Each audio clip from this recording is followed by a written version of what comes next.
If I would've known that you wouldn't be here anymore, I would've made the moments last a little longer. Good evening. Today, our fellow citizens, our way of life, our very freedom came under attack in a series of deliberate and deadly terrorist acts.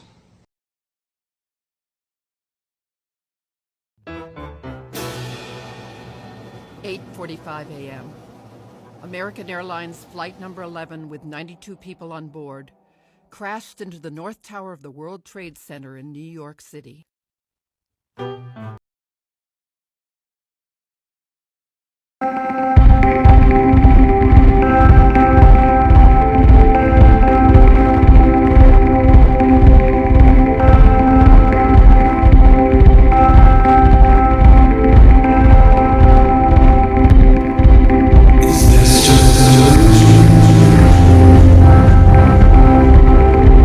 Inside my head, keep me quiet.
I remember where I was on that warm, clear Tuesday morning of September 11th, 2001.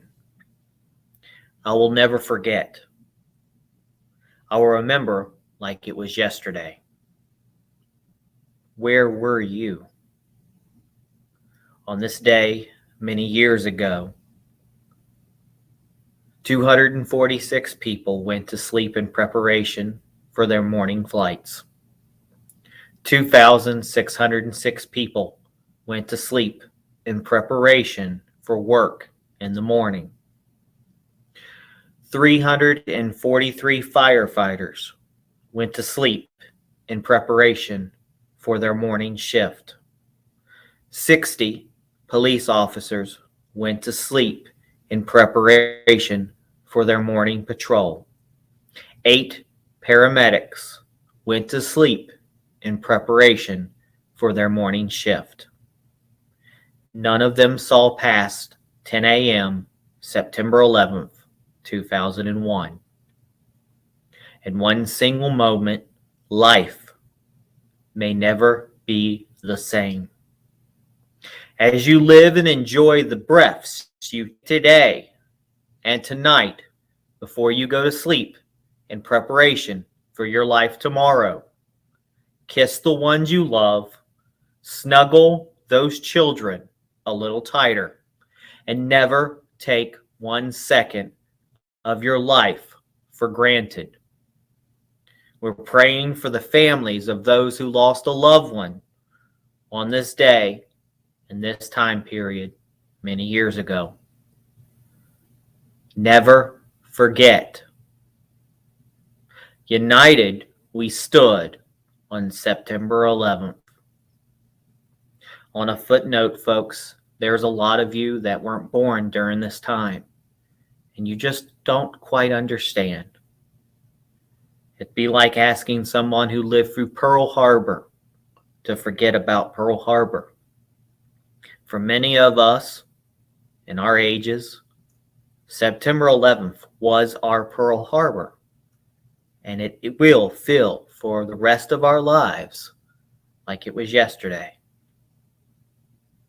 So please take note of that when you talk to others and say, why do you care about September 11th so much? Let's worry about other things. Because it mattered. It mattered, folks. And it still does. The world's not going to change overnight. We're going to keep spinning, no matter what tragedy we go through.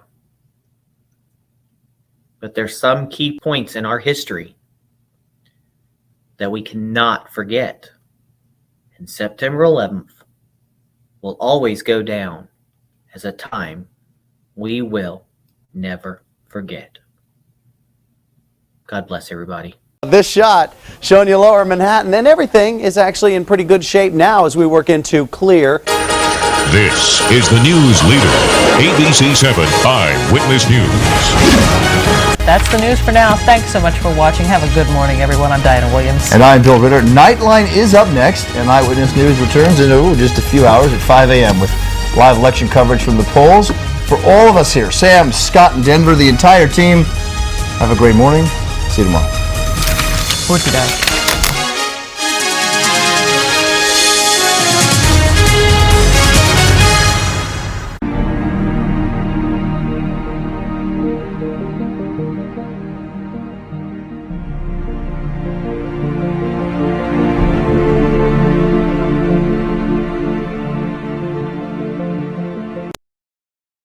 Приготовьтесь сюда и применить сюда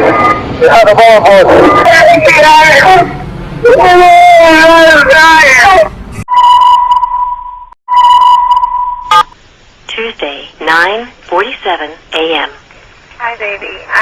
Baby, you have to listen to me carefully. I'm on a plane that's been hijacked. I'm on the plane. I'm calling from the plane. I want to tell you I love you. Please tell my children that I love them very much. And I'm so sorry, babe. I hope to be able to see your face again, baby. I love you. Bye. I love you. Bye.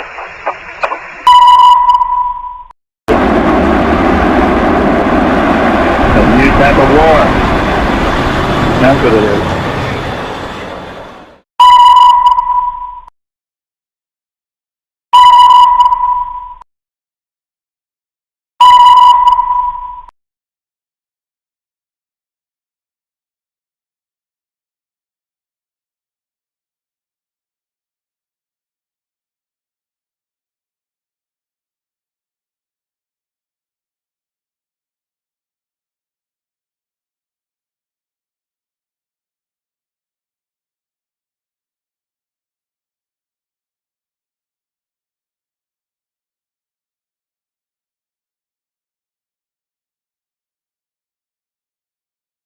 And to continue, here is something visually which we've been talking about in our coverage earlier today, which I must tell you we were really looking forward to. We saw a report earlier today that Buckingham Palace in London, where Queen Elizabeth II lives when she is in London, the Coldstream Guards, who changed the guard, not the Coldstream Guards, but they changed the guard every day at Buckingham Palace, as we know, and we are told that at the request of the Queen, the Coldstream Guards band played the Star-Spangled Banner. Let's listen.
sound, and then there was a pause for about a split second, and then there was like a scream or two, and then everyone just ran. Everybody. There was mass chaos. The smoke, the black smoke and fire. Hijacked, and there are indications that it may have been a Boeing 767 out of Boston.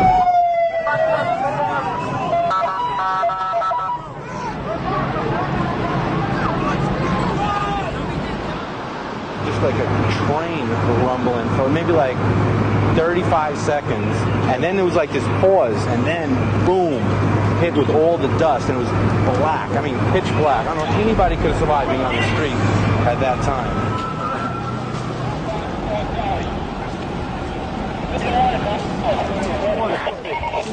Right there.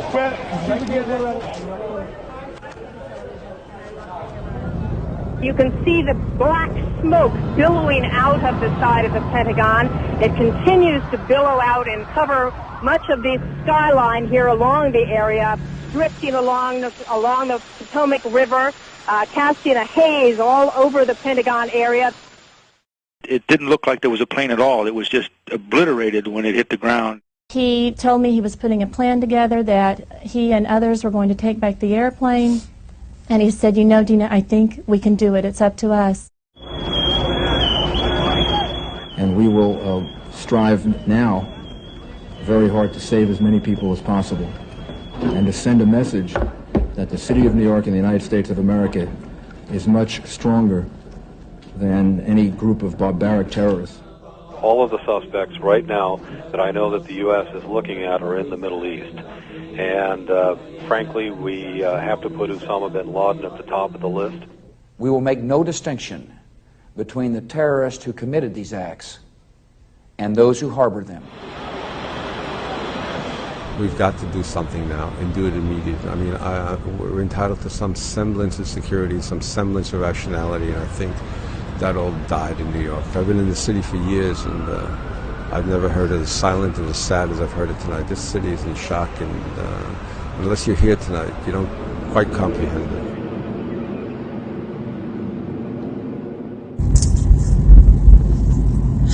Where were you on 9/11?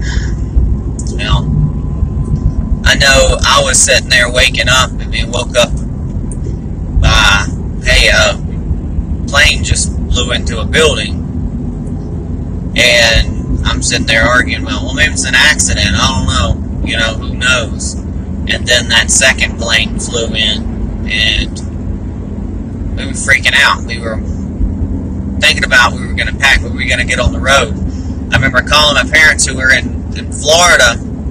Turned out they had went to the casino, of course.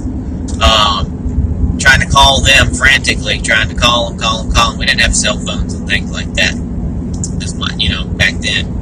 I know it's 2001, but we didn't have them like we have now. Couldn't get in touch with them at all. That's kind of the reason why I didn't go. And we watched on TV as they were taking down planes. They took down that plane going toward the White House. I won't tell you that, but it didn't crash. They took it down. You know what I'm saying is the airplanes falling into the building weren't just the only things. I don't think the government was involved, but I think there was more to it than meets the eye. I think that internally there were bombs that were set off.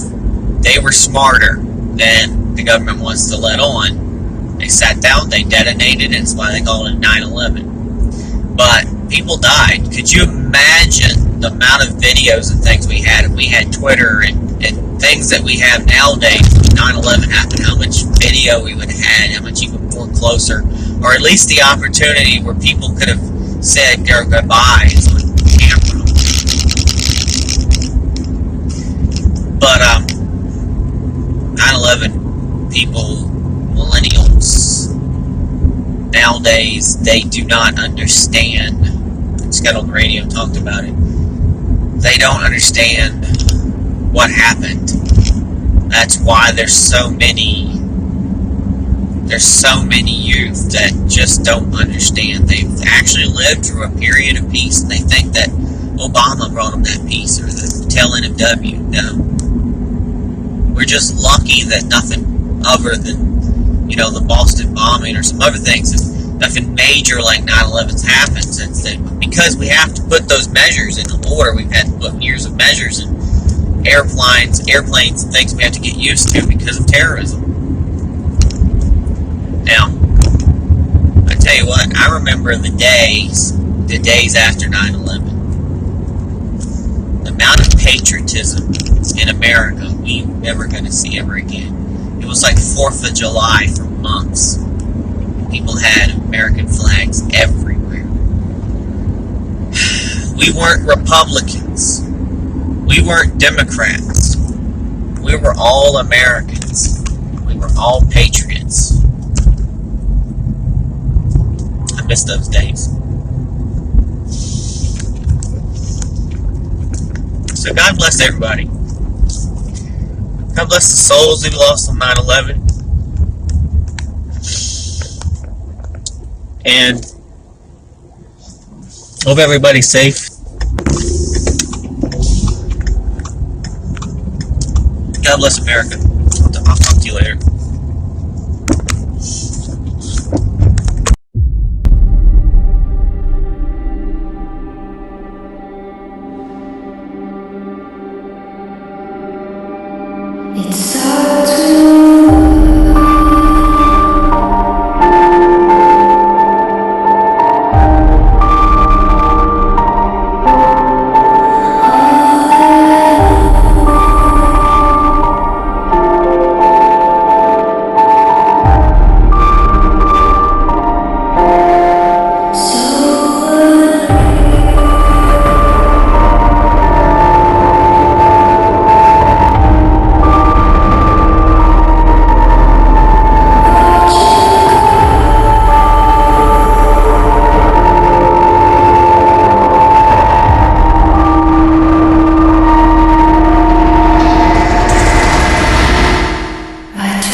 Tragic alert for you right now. An incredible plane crash into the World Trade Center here at the lower tip of Manhattan.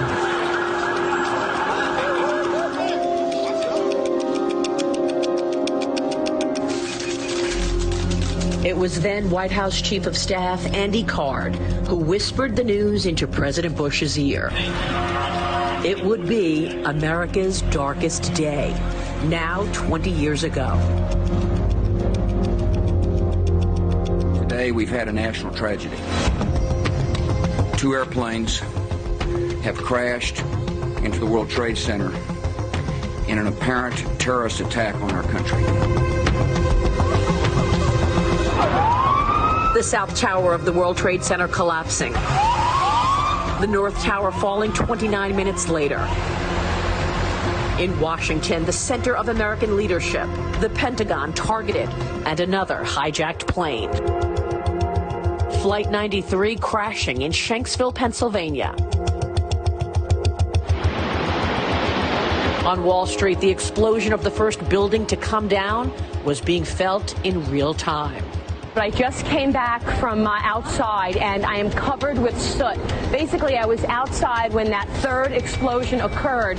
The whole area turned pitch black, when that third explosion happened. I don't know if you could see my jacket and my shoes, but I'm completely covered in white smoke. Freedom itself was attacked this morning by a faceless coward, and freedom will be defended.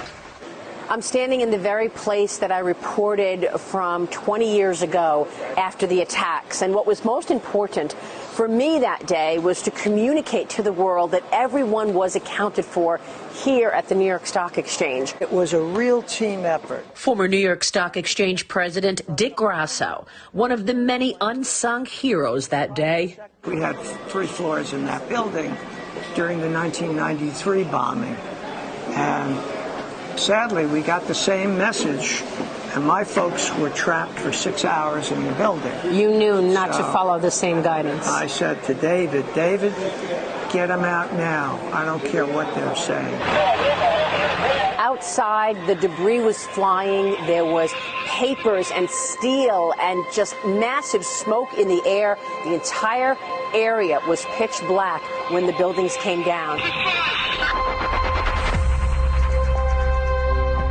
The first responders, America's heroes, the New York Police Department, the Fire Department of New York, and Port Authority Police rushing in as people rushed out, trying to escape the flames, black smoke, flying debris, and cement.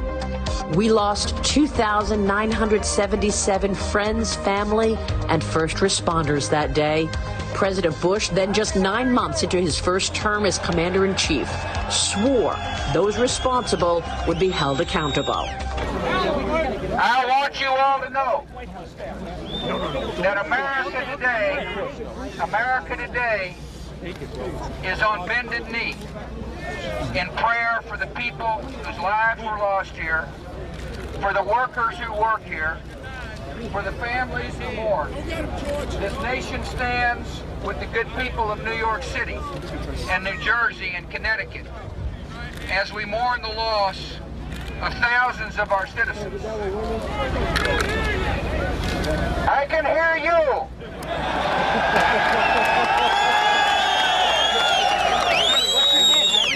I can hear you. The rest of the world hears you. And the people who knock these buildings down will hear all of us soon.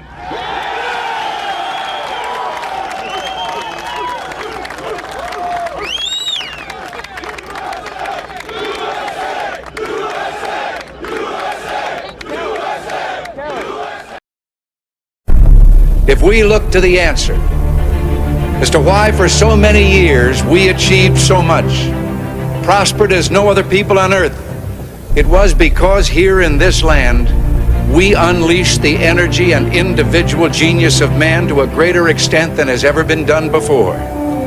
Freedom and the dignity of the individual have been more available and assured here than in any other place on earth.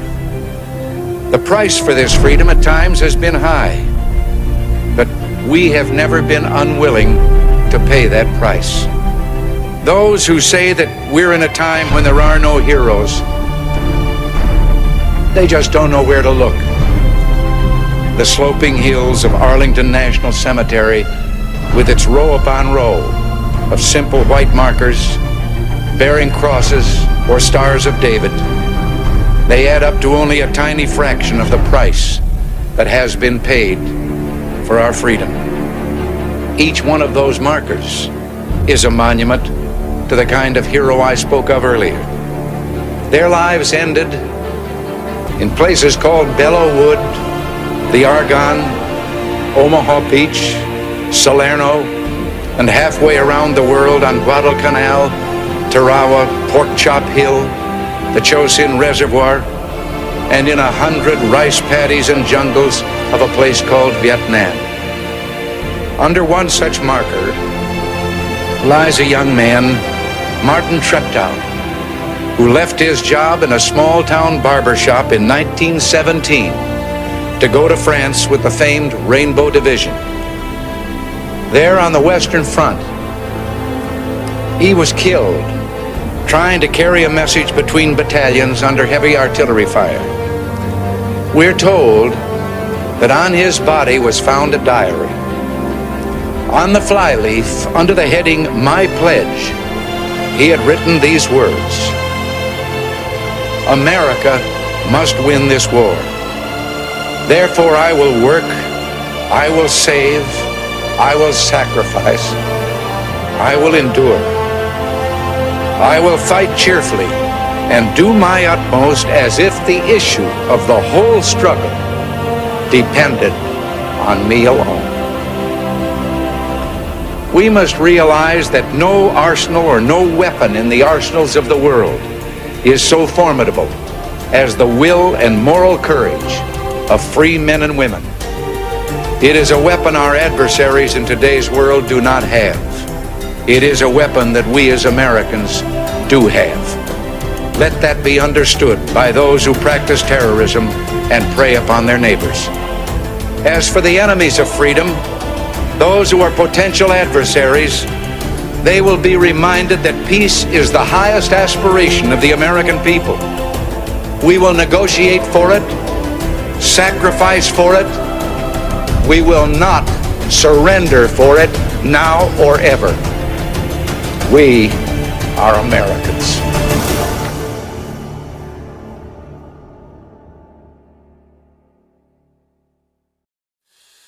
Oh, say, can you see by the dawn's early light, oh, so proudly we hailed at the twilight's last gleaming, whose broad stripes and bright stars through perilous fight.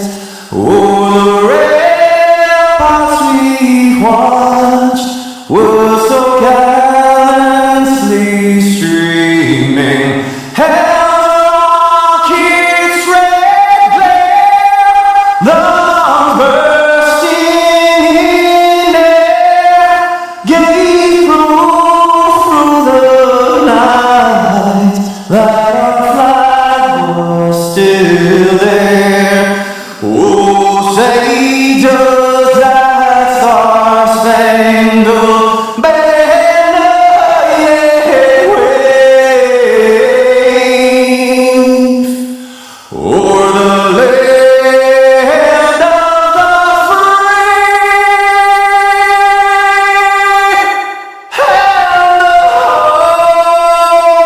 and the home of the brave?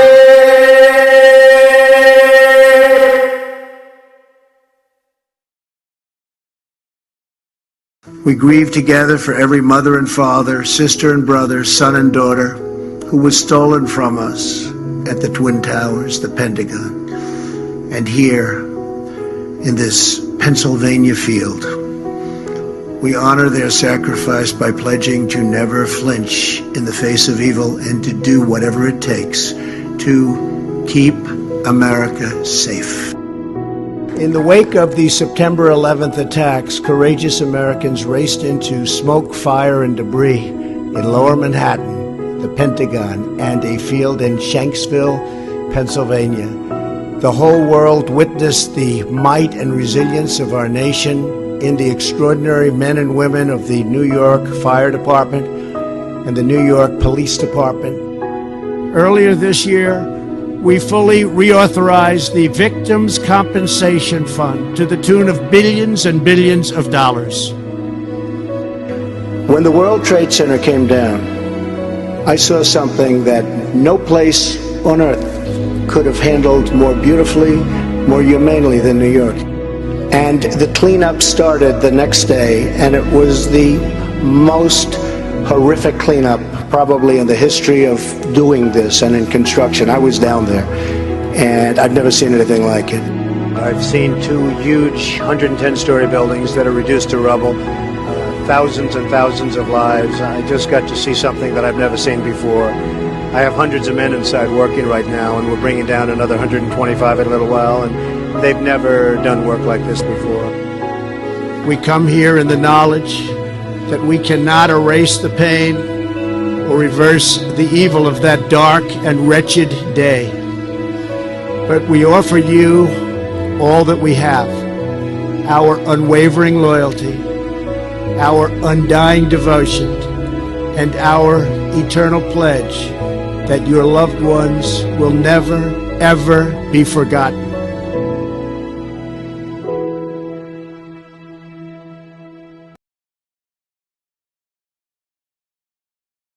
Large fire at the Pentagon. The Pentagon has been evacuated.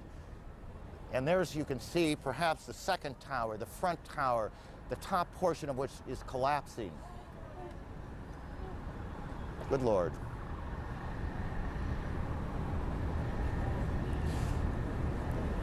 There are no words. You can see large pieces of the building falling. You can see the smoke rising.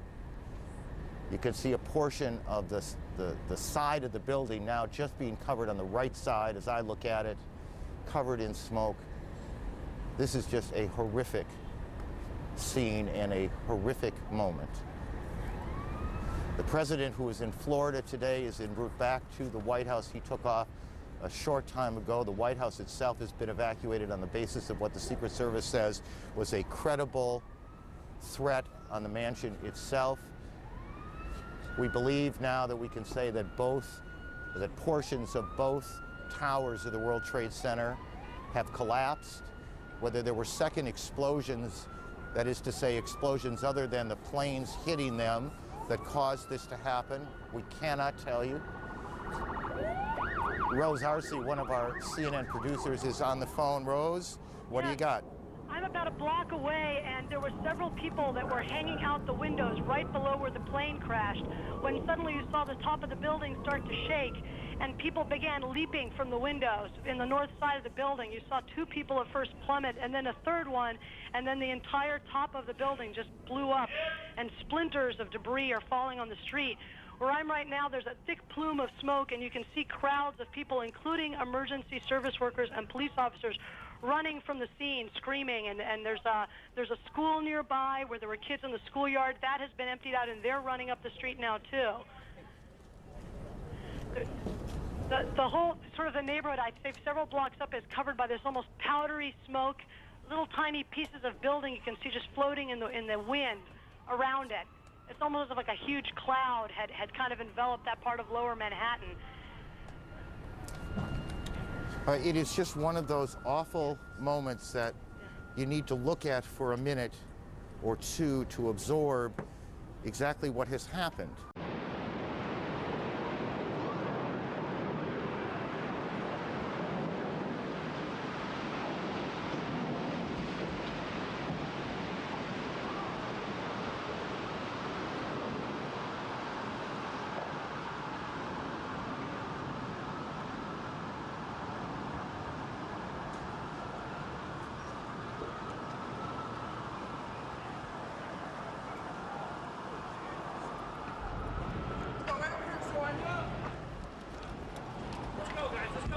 Right here. Just stay right here. Let's go. Here it comes.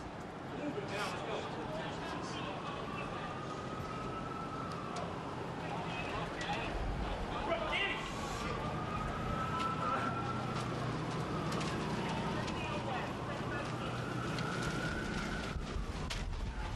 Better where? It's better where? Better in there. Okay. Are you okay? Go ahead in. Go ahead in. Are you okay? Okay. Okay.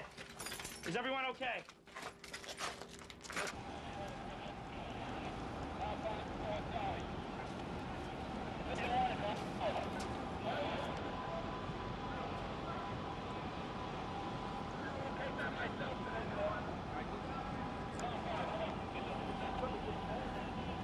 Get some water.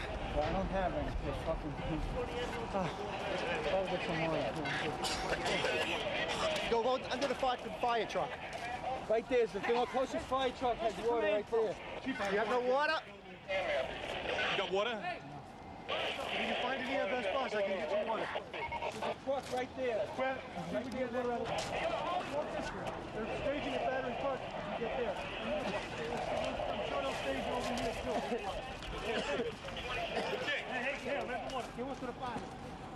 There you go. Come on, hey. There's going to be explosions. Don't let it panic you. Do not hit anybody as you drive.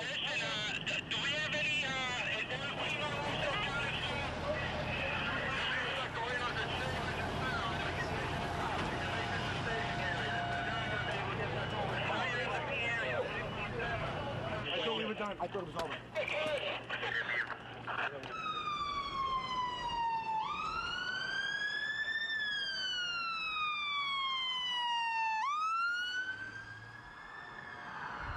Just received word that a plane apparently has crashed into the tower. Something relatively devastating happening this morning there. That there is more and more fire and smoke. Another plane has hit Tower 2. Horrific scene here. There's debris flying through the air. Directly in the middle of one of the World Trade Center towers. Both towers of the World Trade Center have been hit.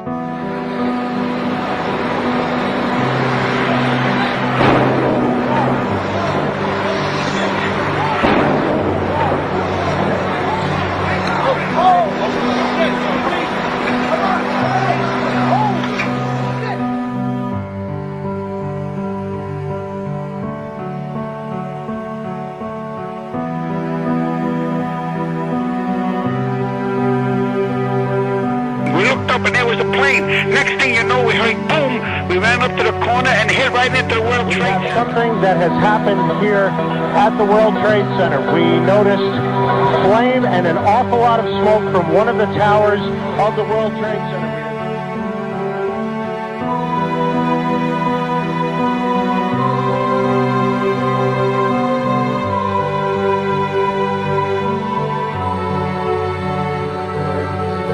Some sort of explosion. We don't fully know the details. There is one report, as of yet unconfirmed, that a plane has hit the World Trade Center. Uncertainty right now as to what is happening. You can see there are choppers. I believe that could be a police helicopter that is. Oh, wow! We just saw. Oh my goodness! Another live picture right now. Oh my goodness! Of what I believe was a plane that just hit another plane. It does not appear that there's any kind of an effort up there yet. Now remember, oh my God. That looks like a second plane. Has just I did not see a plane go in. That just exploded. I just saw another plane coming in from the side.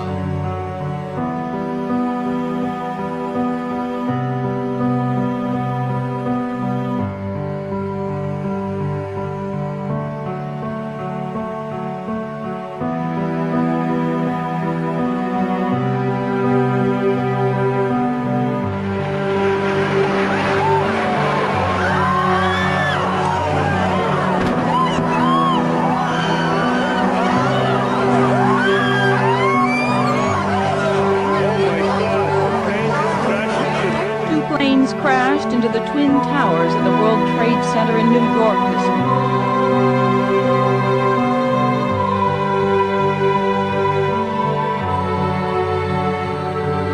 Everywhere, people are jumping out the windows. Over there, they're jumping out the windows, I guess, because they're trying to see them. So, I don't know.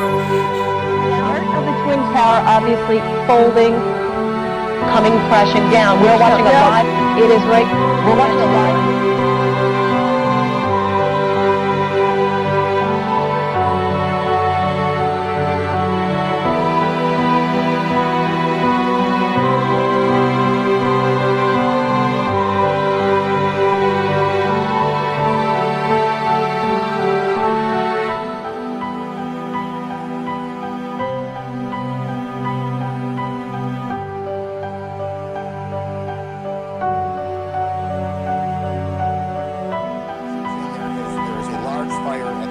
The Pentagon has been evacuated. And there's, you can see, perhaps the second tower, the front tower, the top portion of which is collapsing.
Each of us will remember what happened that day and to whom it happened.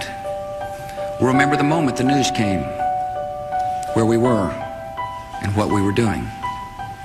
Some will remember an image of a fire or a story of rescue. Some will carry memories of a face and a voice gone forever.